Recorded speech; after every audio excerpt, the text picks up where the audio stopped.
Olá pessoal, sejam bem-vindos ao Casa em Pauta. E hoje eu estou aqui com uma convidada muito especial, a arquiteta Bruna Bianchi, a minha primeira entrevistada do canal. Na verdade não é uma entrevista, é mais um bate-papo, né?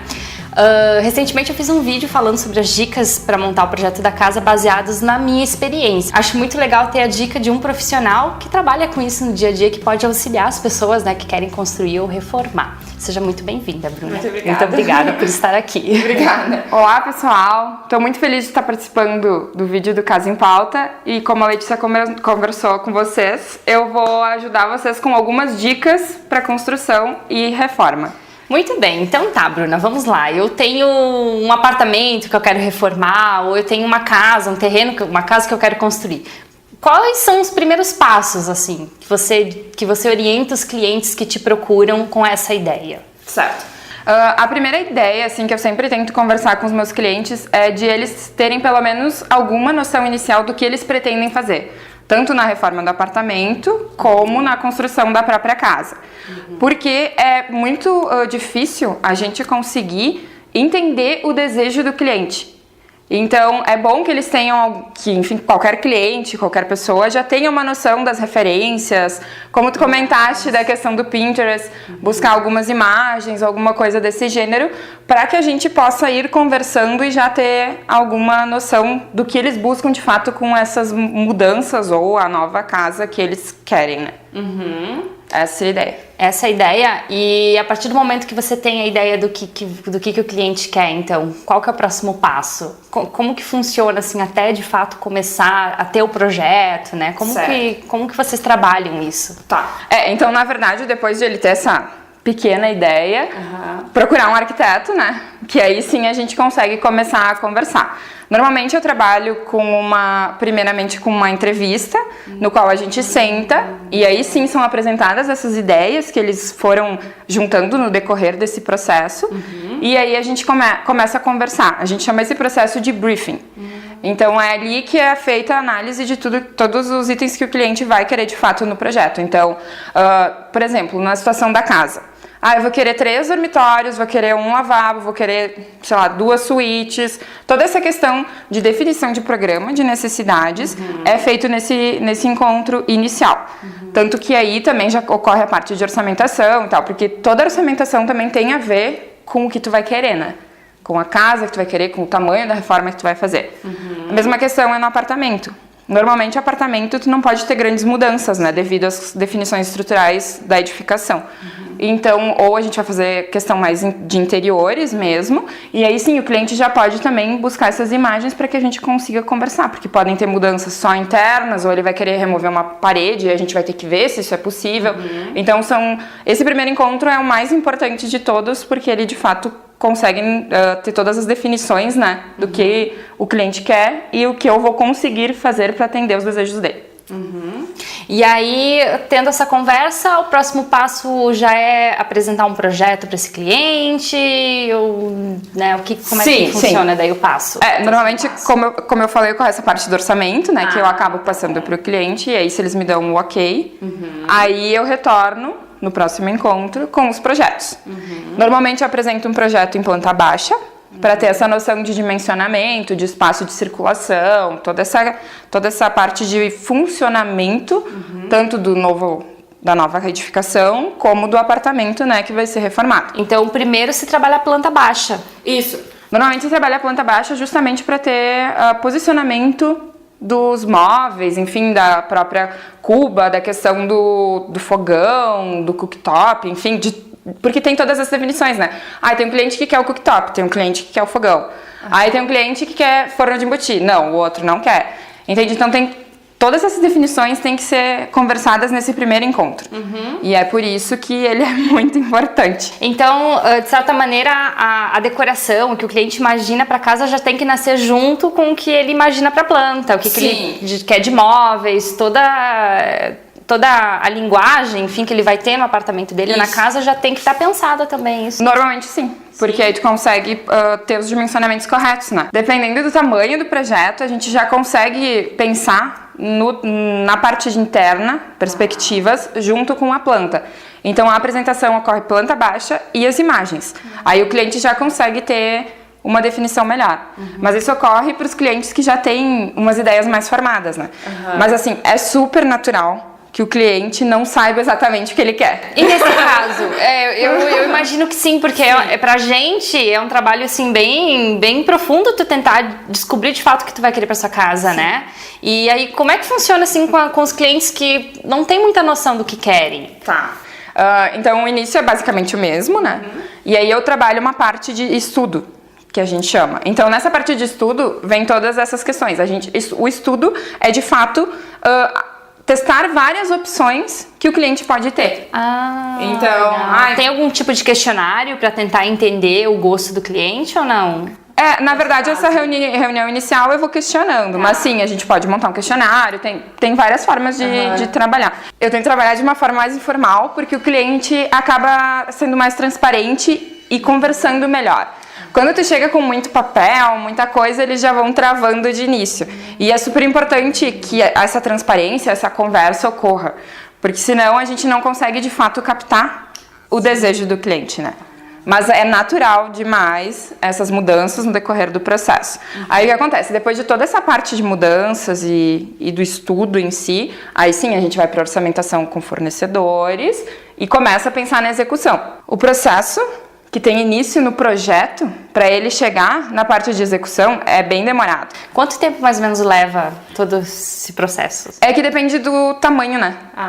Do empreendimento, da obra, da modificação, enfim. É muito variável, varia de cliente para cliente, de reforma para reforma, enfim, é bem variável mesmo. Mas esse é o processo que deveria levar mais tempo. Mas às vezes por ansiedade as pessoas acabam querendo fazer essa parte rápida. Mas não, ela é a mais importante. Porque a gente tem que pensar em toda essa questão de funcionalidade, estética, todo nesse processo. Pra futuramente não ter arrependimentos.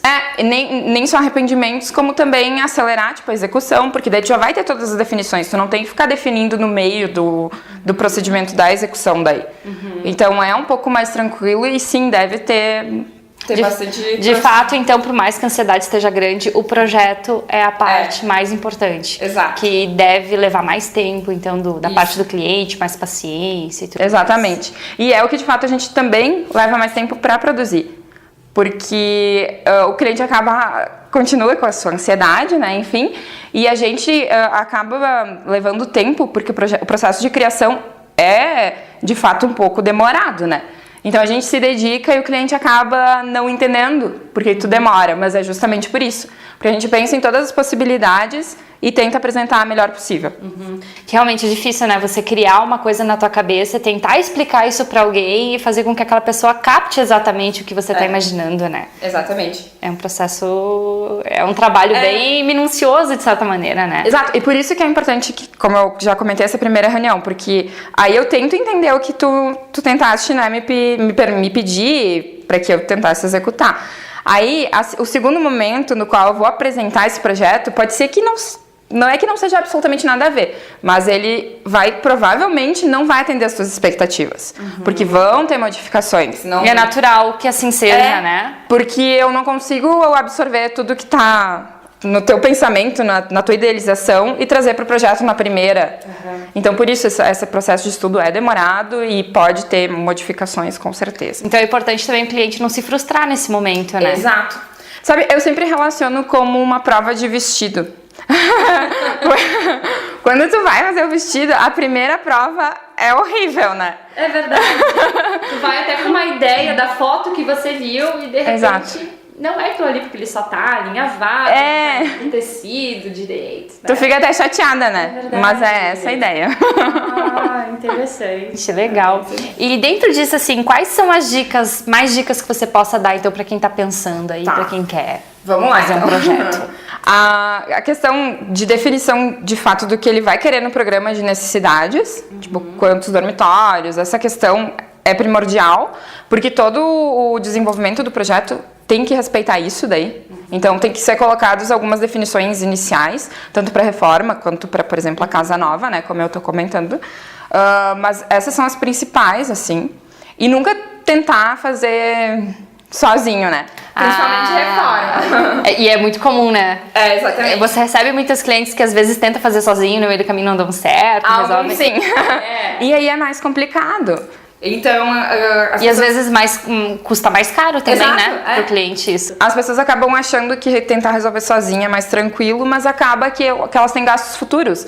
Com um arquiteto, por exemplo, para depois tentar resolver, ou até mesmo com a manutenção que vai ter que fazer naquele ponto, enfim, que né, não precisaria se tivesse feito inicialmente da forma correta. Sim. Então, esse é um ponto bem importante de sempre buscar a ajuda de um profissional. Tanto arquiteto, depois a gente trabalha com profissionais que executam também, a gente sempre tem que ver a experiência deles, toda essa questão, porque, querendo ou não, como o nosso mundo está hoje, tem muito profissional por aí que a gente tem que cuidar um pouco, né? Tem profissionais bons e tem profissionais que não são bons, né? Em toda a área tem isso, então sempre tem que fazer essa comparação para não ter... E principalmente que trabalha com mão de obra, então nesse ramo de construção, a arquitetura é imprescindível, né? A qualidade da mão de obra vai estar impressa depois no produto, né? Exatamente. E aí, quando ele tá pronto, não tem muito o que fazer, né? Sim. Então, é melhor já garantir desde o início. Então, essa questão também de dicas, além dessa parte da reforma, é toda essa questão de pensar pro uso, não só agora, mas essa questão tem que ter durabilidade, todos os materiais que tu vai estar usando, a tua reforma também tem que ser durável. Porque tem toda essa questão da sustentabilidade no qual a gente tem que pensar, né? Então, não pode ficar fazendo uma reforma agora, aí daqui a 5 anos, sei lá, trocar algo por coisa supérflua, sabe? Ai, não gostei mais, sabe? Esse tipo de questão. E aí eu acho que entra bem aquela questão da moda, né? Cuidar, eu acho, com o modismo, né? Exatamente. Que é difícil porque muitas vezes a gente vê as referências e vê muitas usando muitos determinados estilos e você acha bonito, mas às vezes isso no momento tem a ver com você, né? Mas daqui a pouco talvez não, né? O que eu prezo, né? Eu prezo pela neutralidade. Então, assim, se o cliente quiser alguma coisa muito especial, muito diferente, ok. Mas eu sempre trabalho em conjunto com os meus clientes, então eu sempre faço apontamentos, é o que eu digo pra eles, são apontamentos. Agora, se tu quiser muito uma coisa colorida, eu não vou me opor. Só que ele tem um apontamento de que isso pode um dia cansar, de que isso pode um dia vir a ser substituído, então eu sempre aponto isso. E eu acho muito bacana também, Bruna, tu falar a questão de execução de obra, porque quando a gente foi procurar por profissionais, né, tem muitas vezes a construtora que já trabalha tudo, né, a parte de projeto e execução. Tem um arquiteto que faz o projeto que também pode fazer a parte de, qual que é o termo? Gerenciamento da obra. Ou muita gente que resolve fazer por conta também, né? Exato. Fala pra gente como é que funciona essas opções aí pra quem quer construir e reformar. Então, eu já tive contato com todas essas formas, pela construtora, ou o cliente contrata, ou então eu vou atrás da mão de obra e gerencio tudo. Então, claro, a construtora é muito bom, porque tu tem... todos os profissionais vão estar ali na tua obra.